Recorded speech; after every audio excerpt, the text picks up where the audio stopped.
Reiterando el saludo a toda la audiencia de este medio de comunicación, yo no sé las repercusiones o la vía o el sustento legal que pueda tener esta declaración o esta oferta de campaña, digamos. Pero en todo caso, supongo yo que en la precampaña o campaña que lleva el precandidato, es un tema que nos pone a discutirlo, es un tema que nos pone a hablar del tema y que lo pone a Granja como candidato en la discusión. No sé la viabilidad de esta propuesta, no sé la parte legal, no es mi especialidad, pero por lo menos en el ámbito de la comunicación política nos pone a discutir de esta propuesta, la cual indudablemente a un sector de la población que considera que el correísmo representa un pasado que fue mejor, que se siente en nostalgia, que reivindica lo bueno que hizo ese gobierno en su momento. Así que bueno, creo que es una forma de llegar a esos sectores, porque sí hay algo que es verdad. Me parece un poco que la vocería de Correa en este momento es bastante aislada, ¿no? Yo no veo a ninguno de los prefectos, alcaldes y de plazas grandes electos con la Revolución Ciudadana de alguna forma frenteando o defendiendo al movimiento, ¿no? Justo en este momento en el cual que me parece que está muy golpeada la imagen de este movimiento, porque en principio hubo una operación para declarar a los corruptos, ¿no? Se hablaba de 70.000 millones de dólares, lo cual es imposible, pero ahora hay una operación que plantea que ya una acusación de narcotráfico, lo cual es más denso, y yo siento un Correa más que acorralado, no es la palabra, sino solo. No veo un Pavel Muñoz, una Marcela Guiñaga, un Cristóbal Lloret, digamos, saliendo a aclarar o a defender o a fortalecer, salvo Luisa González y creería que hasta Aquiles Álvarez. Entonces, en ese contexto, digamos que de alguna forma supongo que Granja lo que buscaba, lo que busca es llegar a ese correísmo, a ese voto del correísmo que sigue ahí, ¿no? Que está nostálgico y que espera el retorno de esta figura y que indudablemente es representativa en la política nacional. ¿O qué lectura le entrega usted de que ahora pareciera que Jan Topic empieza a desviar un poco, a sacarle el cuerpo al Partido Social Cristiano? Lo mismo dice Pedro Freire, tienen un movimiento entre comillas nuevo, pero necesitan los viejos para participar oficialmente. ¿Qué lectura le entrega usted? Bueno, al final Topic es víctima también de la ausencia de un sistema de partidos. Pues no es que exista en este país un partido o pocos partidos con militancia. Este es un país donde no están institucionalizadas las primarias, ¿no? Entonces, yo no lo culpo a Jan Topic en el sentido de no tener una estructura para poder militar. El Partido Social Cristiano, bueno, es una estructura que me parece que ha apostado los últimos 20 años más al ámbito parlamentario que al presidencial, a pesar de haber respaldado a Lasso en su momento y posteriormente a Noboa. Sin embargo, yo creo que tanto Freire o Topic no tienen otra opción. O sea, no hay estructuras partidarias. Eso de que los mexicanos llaman chapulines, digamos, de estar saltando de partido a partido, yo no los culpo. Yo recuerdo que alguna vez en Washington dictaba un curso de alcaldes ecuatorianos. Habían como 15, 20 alcaldes ecuatorianos y la pregunta más usual era ¿cómo hacemos para no parecer camiseteros? Y yo les decía, no se preocupen, preocúpense más de la gente que de los partidos, porque lamentablemente las estructuras políticas terminan siendo el reflejo de lo que es el Ecuador. Instituciones endebles, instituciones débiles, que finalmente no tienen la fortaleza ni la institucionalidad como para efectos de poder, digamos, tener cuadros, militancias. Como que, por ejemplo, Granja plantea primarias, pero en Ecuador es complicado porque no están institucionalizadas, que sería un caos para mí, ¿no? Así que en ese contexto, bueno, vamos a ver qué presenta. La única parte me parece medio utópica, que todos son bienvenidos, o sea, quisiera ver un poco el desenlace, o por más que el desenlace, el desarrollo de esta propuesta, que creo que es legítima, ¿no? Al final son dos políticos jóvenes de dos regiones muy marcadas y distintas, como son la costa y la sierra, y diría, Pedro, Quito, Guayaquil, 2 países, o San Borondón, Cumbayá, 2 países. Así que en ese contexto, bueno, esperemos a ver qué es lo que proponen, cómo lo plantean, pero, insisto, no les queda otra salida en este caso a los políticos, lo mismo el presidente de la República, porque las estructuras políticas o movimientos terminan siendo, no voy a decir empresas, pero sí grupos o sectas. El correísmo al final del camino es Rafael Correa, la figura más importante, el socialcristianismo es Nebot, el partido de Topic seguramente será Topic. O sea, no es culpa de ellos, yo no los culpo por ese caso. Ese es el Ecuador. Y en ese contexto creo que hay que trabajar en la institucionalización de movimientos y partidos políticos. La reflexión suya sobre el perfil de Leonidas Issa como tal y si un candidato del movimiento indígena sería destacable dentro de este actual contexto político. Hay una frase de Ortega y Gasset que dice: yo soy yo y mis circunstancias. ¿Sí? Yo no culpo a ese analista, no estoy de acuerdo con lo que dijo, pero esa es su realidad. Al final eso es parte también de esa desconexión que tienen las élites con el país en general, élites económicas, académicas.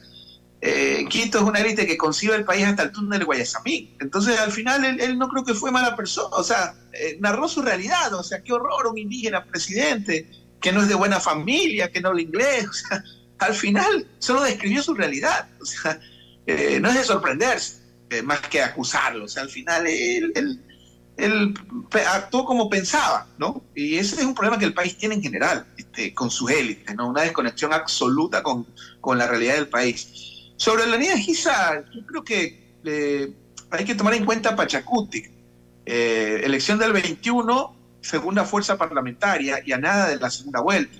Elección seccional 23, segunda fuerza a nivel nacional en alcaldías obtenidas. No participa en esta última elección por un problema, digamos, interno, por un problema, una pugna de la dirección del partido, coordinación, que ya está resuelta. Entonces, recordemos que no se presentó en esta elección y con lo que se presentó tiene 4 o 6 asambleístas, o sea, por esta pugna, porque lamentablemente me parece que no supieron administrar, digamos, estos espacios de poder parlamentarios que obtuvieron en su momento. Entonces yo no descarto a Pachacuti, porque es otro Pachacuti también, y es un Pachacuti que tiene una diferencia sustancial, porque en este Pachacuti de Churuchumbi y de Issa, puede haber un acercamiento eventualmente con el correísmo en una definición de segunda vuelta, se me ocurre. Que es algo que no podría pasar con el Pachacuti de Marlon Santos, por poner un ejemplo. Entonces, este es un Pachacuti distinto, y en un momento como Issa, por ejemplo, que tiene un nivel de conocimiento de casi el 80%. ¿Qué significa esto? El porcentaje de gente que sabe que Issa existe. Ya las valoraciones, que eso se llama profundidad en estos temas, es otra cosa, pero por lo menos el primer requisito básico para contender una elección presidencial es que tener conocimiento. El 80% de los ecuatorianos conoce a Leonidas Issa. Y eso es súper interesante, eso es un factor que hay que tomar muy en cuenta. Así que, ojo, yo no es que estoy diciendo que Issa va a ser presidente, pero puede estar, ¿qué posibilidades tiene? Hay un Ecuador más allá de estos micrófonos, de las universidades, que es fundamental, obviamente, de las élites económicas. Hay varios Ecuador, si hay varios Panamí, calcule usted cuántos Ecuador pueden existir. Entonces, yo no descarto este Pachacuti, no descarto las opciones de Issa, siempre obviamente tomando en cuenta esa diferencia sustancial, que es un Pachacuti que además debería, porque se lo digo a mí me enseñaron y me formaron en las escuelas de ciencia política que a los políticos no se habla bien ni mal de ellos, sino se los describen los hechos políticos, pero hoy por hoy el correísmo vota con y para el gobierno nacional. Entonces me parece que Pachacuti debería de ser la oposición natural a este gobierno, porque por más que Correa y entre el presidente Correa y este joven presidente Noboa se tuiteen, se peleen, en los hechos, en la asamblea, los votos del correísmo, que no son pocos, han estado votando por y para el gobierno incondicionalmente, al margen de las escaramuzas, de los tweets. Entonces debería ser Pachacuti quien ocupe ese espacio natural de oposición a este modelo neoliberal, si lo quieres llamar, o a esta alternativa, o ser la oposición de Noboa, que creo que no existe. Así que en ese escenario yo sí lo veo a Pachacuti como una alternativa. Hay que ver cómo administran o cómo se manejan, porque también tiene muchos defectos, pues, ¿no? Es un movimiento que para muchos sectores, especialmente las clases medias urbanas, no solo de Quito y Guayaquil, tiene un matiz muy étnico. Entonces, ¿cómo Issa debe buscar, obviamente, eso ya es parte, supongo, de su estrategia, si es que finalmente corre, cómo llegar cómo dar señales, digamos, de moderación, sin necesidad de claudicar. Vea, mire mi caso, yo he cuestionado el modelo neoliberal desde los espacios hegemónicos, inclusive, grandes cadenas televisivas, universidades conservadoras, liberales, y conceptualmente, que es la forma que creo que más, no años, pero con más fuerza se puede cuestionar un modelo. Y usted ve que yo nunca en mi vida le he tirado una piedra a nadie, ni he roto la propiedad privada. Entonces, no se trata de claudicar, sino de buscar otros sectores, otros espacios, otros lugares que tiene finalmente la sociedad, en este caso. Dice el maestro... Entonces, estos espacios de poder son fundamentales porque se los tiene que administrar bien. Entonces, veamos cómo finalmente el señor Issa logra irrumpir y llegar a estos sectores, como le planteo, los cuales tienen con justa razón sus dudas, para que este movimiento se proyecte no como un movimiento étnico, sino como una alternativa nacional, que desde mi punto de vista creo que el país urgentemente requiere una unidad de las izquierdas, porque honestamente yo veo muy complicado, ya las dos últimas elecciones nos demuestran que el correísmo no es suficiente para poder despojar del poder al modelo neoliberal. Está más que claro. Y para eso necesitas de las izquierdas, y las izquierdas son Pachacutic, las izquierdas son la Unidad Popular, las izquierdas son los gremios, los sindicatos, y hay que llegar a un gran acuerdo. De la otra forma, yo creo que vamos a tener liberalismo en los próximos 30 años. Maestro, le agradezco mucho que siempre nos pueda atender. Gracias por ayudarnos a reflexionar estas cosas que nos van dejando también nuestros invitados, ¿no? Como el caso de Freire, con Pedro Granja todavía no hemos podido conversar, pero seguimos su actividad. Y de otros, una cortita, ¿qué opina de Bolívar Armijos? A ver, de lo que me nombró, a mí Topic y Freire me parecen una dupla interesantísima, ¿no? Uh-huh. Y sobre Bolívar Armijos, a ver, yo creo que él tiene un relato que no ha explotado, que es el único, por lo menos me parecía en la elección pasada, el único candidato que realmente venía del Ecuador profundo, ¿no? Este señor viene, digamos, de la Conagopare, digamos, de la entraña nacional, que son las juntas parroquiales, que entiendo las institucionalizó. Me parece que ya tendría que trabajar en potencializar ese relato. Y yo nunca, mire, yo he aprendido a no minimizar, a no dudar de nadie, nunca. Y Noboa es la prueba de eso. Nadie creía, yo creo que ni la mamá, ni la esposa, nadie creía, creo que ni él mismo creía que el presidente Noboa iba a ganar la elección. Por lo menos, la verdad, yo lo dudé a tal punto que cuando le preguntábamos, ¿y asesorarías a Noboa? Sí, pero yo no le garantizo que gane, le garantizo no quedar último, que es lo que estaba penúltimo, y creo que eso hasta lo enojó. Entonces, en estos temas, yo no descarto ni minimizo a nadie. Y Armijos tiene un recurso muy potente para hacer un relato extraordinario, pero eso ahí viene la comunicación, ahí viene hasta de cómo comunicas y de qué manera actúas. Pero yo no lo descartaría, no hay que minimizar a nadie.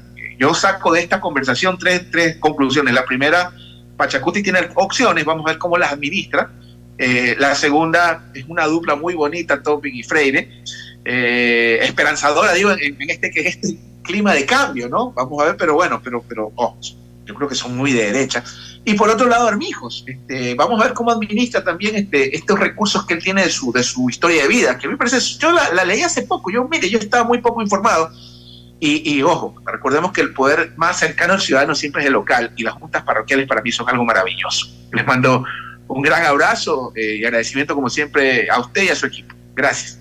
Gracias a usted por atendernos, maestro.